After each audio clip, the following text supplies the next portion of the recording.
जहाँ तक मेरी बात है, मैं गॉड को लेके वैसा फील नहीं कर पाता हूँ। मेरे अंदर ऐसी फीलिंग बहुत ज़्यादा है। मैं एग्नोस्टिक हूँ। मैं ये मानता हूँ कि ये दुनिया गॉड ने बनाई है। ऐसा हो भी सकता है, नहीं भी हो सकता है।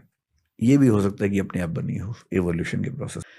मुझे ये ज़रूर लगता है कि ज़्यादा चांसेस हैं कि कोई ना कोई फोर्स है इस सब के पीछे, पर वो फोर्स वैसी एकदम नहीं है जैसा धर्मों के लोग मानते हैं। वैसा होने का स्कोप ही नहीं है, क्योंकि सारे धर्म जब पैदा हुए, जनरली आप देखेंगे 6th सेंचुरी BC में लगभग अधिकांश धर्म पैदा हुए। चाहे हम बुद्धिज्म की बात करें, जैनिज्म है पुराना, लेकिन महावीर उस समय पैदा हुए। कन्फ्यूशनिज्म 6th सेंचुरी BC में हुआ। ताओइज्म उसी समय का चाइना में। क्रिश्चियनिटी लगभग उसके 600 साल बाद हुई।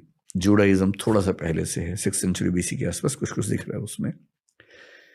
इस्लाम एज एन ऑर्गेनाइज रिलीजन काफी देर में हुआ, हालांकि वो मानते हैं कि एडम के समय से उनका धर्म चलता है।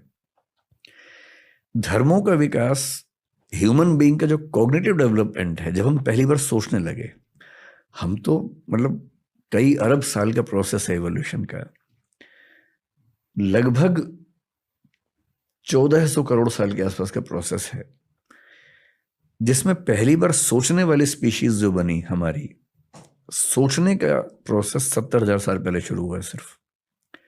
सिर्फ 70,000 साल से हम सोच रहे हैं। उसके पहले सोचने की क्षमता नहीं थी, ब्रेन ऐसा नहीं था।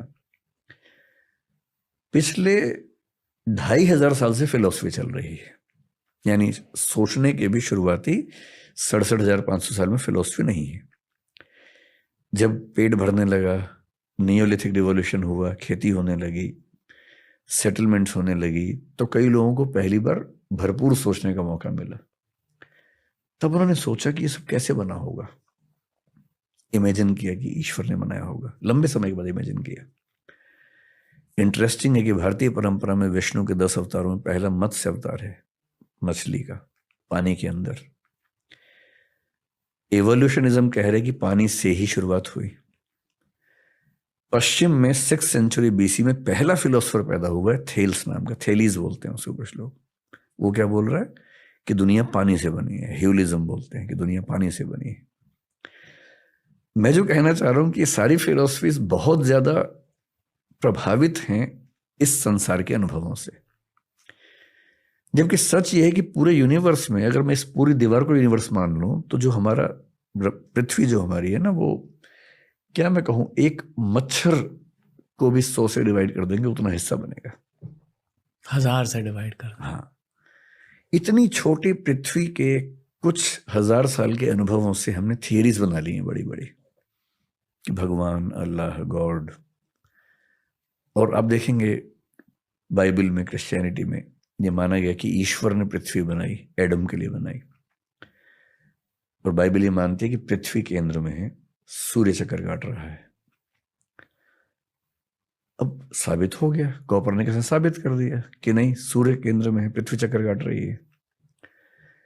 तो जिन जमीनों पर सारे धर्म खड़े हुए हैं, वो जमीनें बहुत कमजोर हैं, भुरभुरी हैं, क्योंकि वो केवल ह्यूमन बींग्स के एक्सपीरियंस के बेस पे बनाया गया है। और इस ब्रह्मांड में हमारी दुनिया मतलब एक मच्छर का भी 100वां हिस्सा, 1000वां हिस्सा है। क्या पता कितनी कितनी गैलेक्सीज में कितनी दुनियाएं चल रही हूं। कुछ हमसे आगे, कुछ हमसे पीछे। कुछ हो सकता है कि अभी वो बंदरों के जमाने में चल रहे हो, कुछ हो सकता है कि हमसे 1000, 2000, 10 लाख साल आगे निकल गए हों। इन दुनियाओं में आपस में इंटरेक्शन भी अब तक नहीं हो रहा। हम उनको एलियन कहते हैं, वो हमको एलियन कहते होंगे। तो अभी तो विज्ञान ने दुनिया का डेसिमल में भी कुछ नहीं समझा है। अभी से हम ये इंटरप्रेट कर दें कि एक भगवान है जिसने ऐसा ऐसा किया, पॉसिबिलिटी है। एग्नोस्टिक होने का मतलब है कि I accept there stands a possibility of God existing.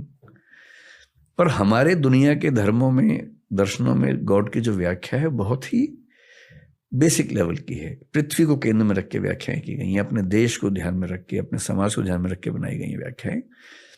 मेरे ख्याल से अल्टीमेट रियलिटी जब भी हमारे सामने आएगी, मतलब हमारी जिंदगी में तो शायद नहीं आएगी, शायद 10-20 हजार साल तक भी ना आए, शायद 1 लाख साल के बाद सामने आए, वो वैसी नहीं होगी जैसी हम सोचते हैं, उससे काफी अलग होगी।